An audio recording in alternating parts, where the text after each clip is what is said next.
Hello guys, horror mysterious world में आपका फिर स्वागत है। आज मैं आपके लिए एक और नई वीडियो लेकर आई हूँ। आज का टॉपिक है ब्लडी मैरी। आपने इसका नाम तो सुना ही होगा। कहा जाता है कि ब्लडी मैरी को रात के 3 बजे के आसपास शीशे में 3 बार उसका नाम लिखकर अगर बुलाया जाए और अगर फिर बोला जाए आई स्टॉल योर बेबी, तो वो मार ही डालती है। जहाँ तक मैंने सुना है, लोगों का कहना है कि अगर उसको बुलाया जाए तो या तो वो मार देती है या फिर आंखों को नोच लेती है।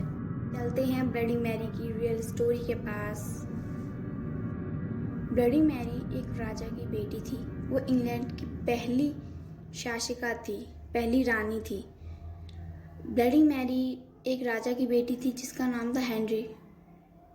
उनकी और भी बेटियां थीं जो ब्लडी मैरी से, या कहूँ मैरी, ब्लडी मैरी तो उसका नाम बाद में पड़ा था, वैसे उसका नाम था मैरी। मैरी की और भी बहनें थीं जो उससे बड़ी थी। मैरी सबसे छोटी थी। राजा हेनरी से ज़्यादा पसंद भी नहीं किया करते थे। मैरी छोटे से बड़ी हुई, उसे ज़्यादा इज्जत भी नहीं दी जाती थी। जैसे नौकर काम किया करते थे, ठीक उसी तरीके से उसके साथ सलूक किया जाता था, या कोई इसी सब चीज़ों का उस पर असर पड़ा जो वो इतनी क्रूर हो गई। और बहनें जो काफ़ी खुश थीं अपनी जगह, लेकिन मैरी से वो सारे काम कराए जाते थे जो एक नौकर करते हैं, और वो चुपचाप कर भी देती थी।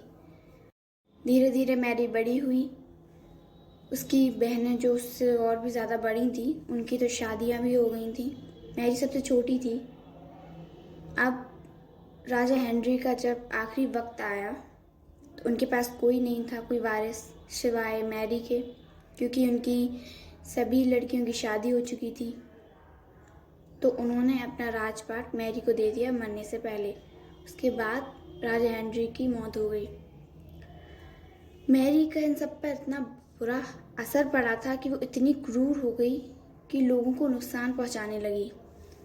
जब मैरी शुरुआत में रानी बनी इंग्लैंड की, वो पहली रानी थी इंग्लैंड की। जब वो रानी बनी उस टाइम पर धर्म की काफ़ी लड़ाइयाँ होती थी। मैरी चाहती थी कि इंग्लैंड में एक ही धर्म हो, पर वहाँ के लोग इसके लिए राज़ी नहीं थे। जो लोग इस बात के लिए राज़ी नहीं थे, मैरी ने उन्हें ज़िंदा जलवा दिया था। मैरी ने जब लोगों को ज़िंदा जलवाया तो लोग मैरी को नापसंद करने लगे। वो क्रूर रानी के रूप में उसे पहचानने लगे कि मैरी एक क्रूर रानी है। इसके अलावा उन लोगों का यकीन तब पक्का हुआ जब उन्हें पता चला कि मैरी खून से नहाती है। दरअसल मैरी का मानना था कि इंसान के खून से नहाने से सुंदरता बढ़ती है। लड़कियों, तुम मत करने लग जाना खून से नहाना। जब ये बात लोगों के सामने आई तो लोग और भी ज़्यादा गुस्सा हुए, नाराज़ हुए, और पता नहीं उसे क्या क्या बोलते थे। कुछ टाइम बाद मैरी की भी शादी हो गई। उसकी भी शादी हो गई, और जिसने उससे शादी की थी वो भी मैरी के साथ वहीं रहने लगा था। अब मैरी को एक बच्चे की ज़रूरत थी जो आगे चलकर उसका राजपाट संभालेगा। कुछ टाइम बाद पता चला कि मैरी माँ बनने वाली है। जैसे नॉर्मली होता है, धीरे धीरे पेट बढ़ने लगता है, ठीक वैसे ही सेम मैरी के साथ हुआ था।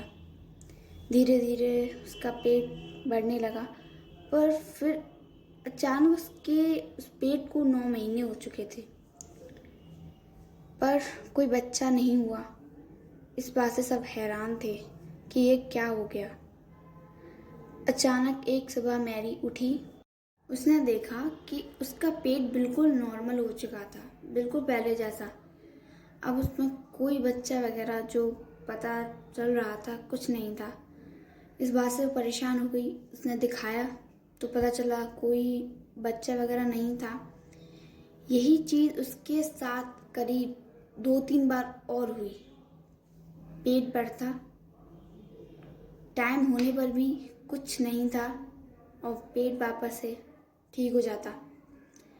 उसके बाद कोई तांत्रिक वगैरह थे उनको दिखाया गया तो उसने बताया ये कोई बच्चा नहीं है बल्कि एक आत्मा है जो मैरी के पेट में आके रहने लगती है और फिर चली जाती है।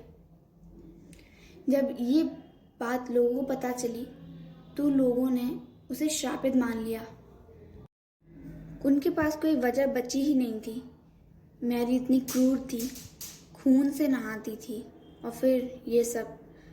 इसीलिए उन लोगों ने मैरी का नाम ब्लडी मैरी रख दिया था। इसीलिए आज भी अगर मैरी को 3 बार शीशे में देखकर बुलाया जाए और वो आए और उसके सामने अगर ये बोला जाए आई स्टॉल योर बेबी, तो माना जाता है कि वो मार देती है, क्योंकि उसका मतलब ही यही है कि मैंने तुम्हारा बच्चा चुराया है। मैरी इन सब बातों से बहुत परेशान हो चुकी थी और वो चाहती थी कि वो माँ बने, पर ये खुशी कभी उसे नसीब नहीं हुई।